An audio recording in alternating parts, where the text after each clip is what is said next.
course, the NBI will have to study muna and see the resolution. Kasi unang-una, maraming diniscuss doon eh. Pero ang diniscuss lang muna doon yung prayer for interim relief.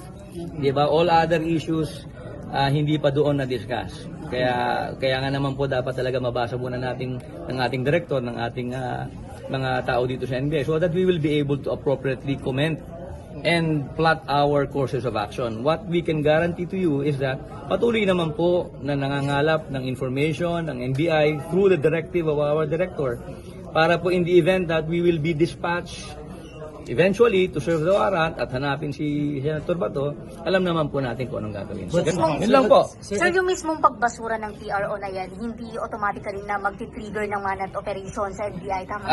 I am not at liberty to give any opinion now. Ganun lang po ang masasabi ko. Pero sa manhunt, sir, ready tayo anytime. Of course. Of course. Sinabi naman po ni Director na ang NBI lagi pong ready. Luzon, Visayas, Mindanao, saan si... Wala po kami. No comment on that. Pero sir, nasa Pinas pa. No comment on that po. No comment. Ang NBI po ay palaging naka-alerto para serbisyo ng publiko. Ganun po.